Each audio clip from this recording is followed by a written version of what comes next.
वालेकुम रहमतुल्लाहि ताला व बरकातुहू। ये पकड़ कर सही है। नहमदुहू व नुसल्ली अला रसूलिहिल करीम। ढीला नमक ठीक है। अम्मा बाद फ़अऊज़ु बिल्लाहि मिनश शैतानिर रजीम। बिबरकाति बिस्मिल्लाहिर रहमानिर रहीम। व बिल वालिदैनि इहसाना फ़इम्मा यबलुगन्ना इंदकल किबार अहदुहुमा अव किलाहुमा फला तक़ुल लहुमा उफ़्फ़िन व ला तनहरहुमा। सदक़ल्लाहुल अज़ीम व बल्लगना रसूलुहुन नबियुल करीम व नहनु अला ज़ालिका लमिनश शाहिदीन व शाकिरीन वल्हम्दुलिल्लाहि रब्बिल आलमीन। आइए सबसे पहले सबसे गुंबद में आराम फरमाने वाले आका, गरीबों का दाता, बेसहारों का सहारा, बेकसों का कस, बेबसों का बस, जनाब अहमद मुस्तफ़ा मोहम्मद मुस्तफ़ा सल्लल्लाहु ताला अलैहि वसल्लम के बारगाह मुक़द्दसा में अपने गुलामी का सबूत देते हुए बदर शरीफ पर अल्लाह रब्बु मुहम्मदीन सल्लल्लाहु अलैहि वसल्लम नहनु इबाद मुहम्मदीन सल्लल्लाहु अलैहि वसल्लम सल्लल्लाहु अलैहि वसल्लम अलैहि रसूलुल्लाह सल्लल्लाहु ताला अलैहि वसल्लम। कि दिल में नफरत लबों पे बदवा होती नहीं, दिल में नफरत लबों पे बदवा होती नहीं, सब खफा हो जाए लेकिन माँ खफा होती नहीं, सब खफा हो जाए लेकिन माँ खफा होती नहीं। और हमने देखा है सफर में माँ की हाथों की रोटी बासी हो जाए लेकिन बेमजा होती नहीं, बासी हो जाए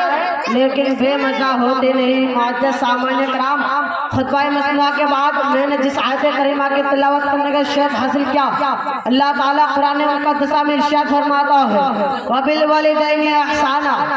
फ़इम्मा यबलुगन्ना इंदकल किबार अहदुहुमा अव किलाहुमा फला तक़ुल लहुमा उफ़्फ़िन व ला तनहरहुमा। अपने वालिदैन के साथ हस्न सलूक करो, अपने वालिदैन की कदर करो, अपने वालिदैन की इज्जत करो। अगर उन दोनों में से दोनों या एक आखिर उम्र तक पहुँचाए तो उनमें उफ तक ना करो। मुअज़्ज़ज़ सामान्य कराम, हमारे ज़हन में ये सवाल पैदा होता है कि अगर अल्लाह ताला उन दोनों के मर्तबे को इतना ऊंचा क्यों फरमाया है, अगर अल्लाह ताला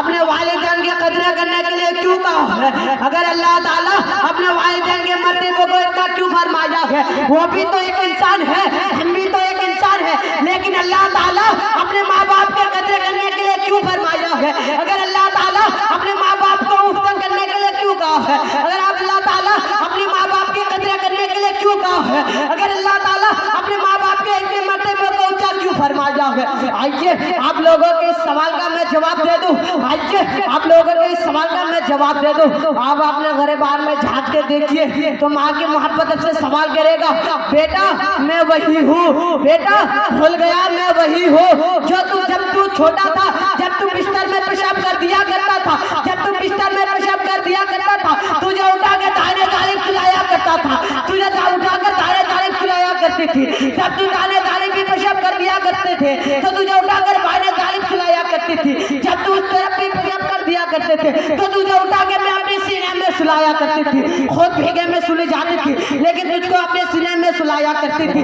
बेटा भूल गया मैं वही हूँ जो अपने जिस्म को खुद को दूध बनाकर तुझे पिलाया करती थी, बेटा वो मैं वही हूँ जो हमारी परवरिश को छोड़कर तुझे बड़ा किया। अब आइए बाप की मोहब्बत से सवाल करेगा कि बेटा भूल गया मैं वही हूँ जब तू छोटा था, जब तू छोटा था तुम्हारी परवरिश के लिए मैं अपनी परवरिश को कुर्बान कर दिया, बेटा मैं वही हूँ जो तुम्हारी अच्छी पढ़ाई के लिए, जो तुम्हारी खुशहाली जिंदगी के लिए मैं अपने देश को छोड़कर विदेश जाके काम किया हूँ, बेटा भूल गया मैं वही हूँ जो तुम्हारी खुशहाली जिंदगी के लिए मैं रात दिन मेहनत करके तुम्हारे खिलाया करती थी। सुभान अल्लाह। सामान्य कराम,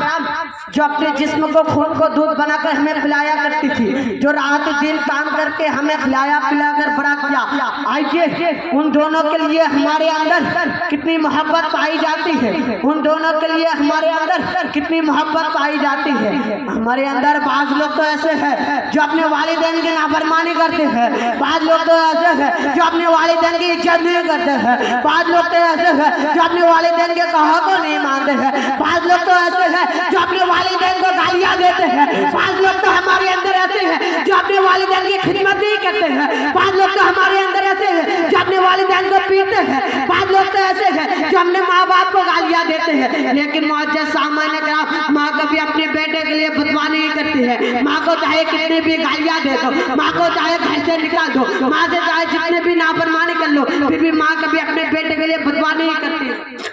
आप आइए, माँ कभी अपने मुंह से कभी बोल भी देती है, कभी अपने बेटे के लिए बदवा भी कर देती है, लेकिन सच्चे दिल से अपने बेटे के लिए बदवा नहीं करती है। अगर दिल से कभी मुंह से निकल भी जाती है, फिर रब्बे कायनात के बारगाह में जाके दुआ करती है, ए रब्बे कायनात, ए मालिक मौला, ए मेरा पालने वाला, ए मुझे रिज़्क़ देने वाला, तू मेरे बेटे को राहत की जिंदगी अता करना, तू मेरे बेटे को चैन की जिंदगी अता करना, तू मेरे बेटे को खुशहाली की जिंदगी अता करना। लेकिन आज हम लोग हैं जो अपने माँ बाप को गालियाँ देते हैं, आज हम लोग हैं जो माँ बाप की खिदमत नहीं करते हैं, आज हम लोग हैं जो माँ बाप की नाफरमानी करते हैं, लेकिन माँ कभी अपने बेटे के लिए बदवा नहीं करते हैं। और आगे आइए, मैं आप लोगों को बताता चलूं कि एक गांव में एक बुढ़िया रहा करती थी। उस बुढ़िया का एक बेटा भी था, जिसको अपनी जान से ज्यादा उस बेटे को पाल पोस कर बड़ा किया, अपने खून को